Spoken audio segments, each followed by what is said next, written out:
We have live team coverage. Let's begin with the news of that break-in. Channel 9's Eric Rasmussen is live at the Anthony family home.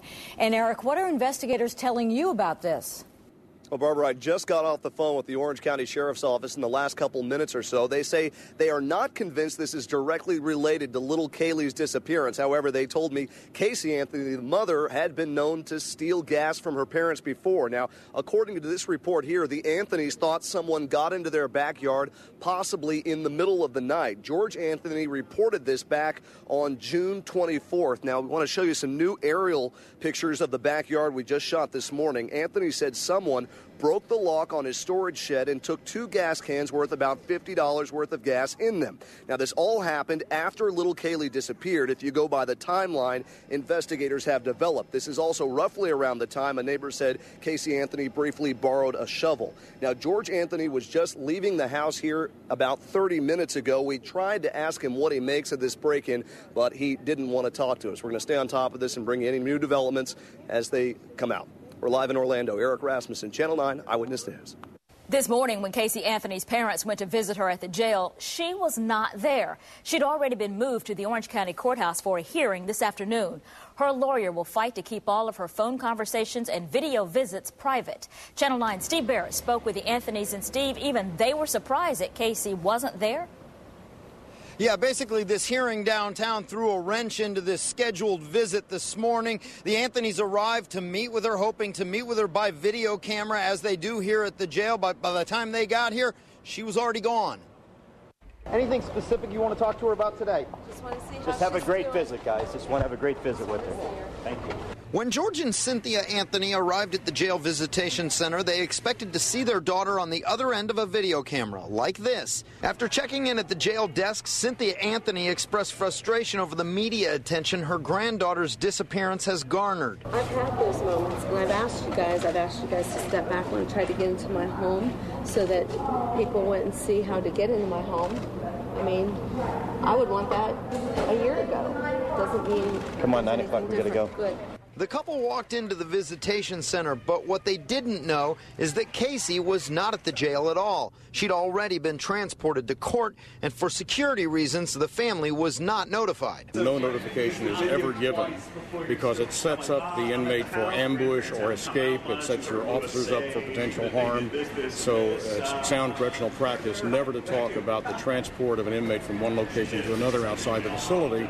Within just a few minutes, the Anthonys made their way back to their waiting limo, still not knowing why the visit had been canceled. Okay, guys, thank you later. Thank you.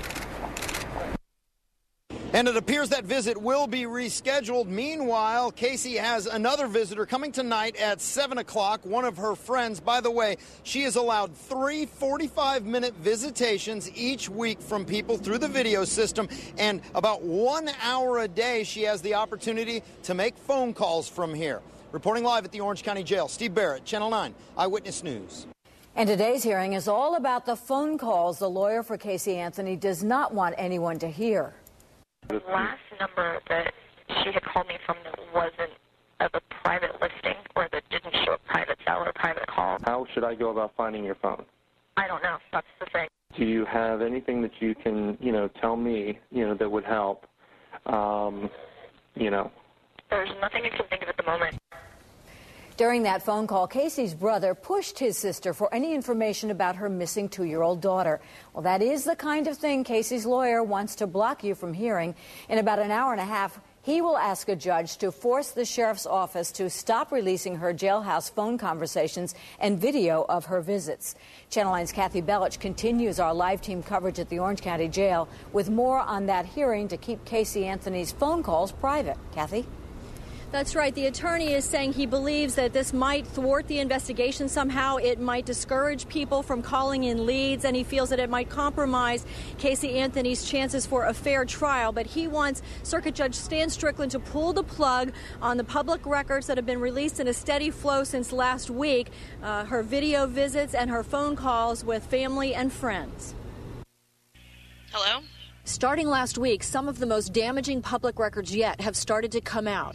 Casey Anthony's callousness about the disappearance of her daughter Kaylee, her resentment about everyone's attention focused on that and not on her, and her inconsistent statements. I don't really see any benefit of them being released. I really don't. Certainly they're of no benefit to Casey Anthony. Defense attorney Jose Baez also reacted to Casey's most recent phone call with her brother, during which she said she believes Kaylee is now close by and safe, rather than kidnapped by people who are threatening her and her family. I don't know. I can't tell you what's going on in her head.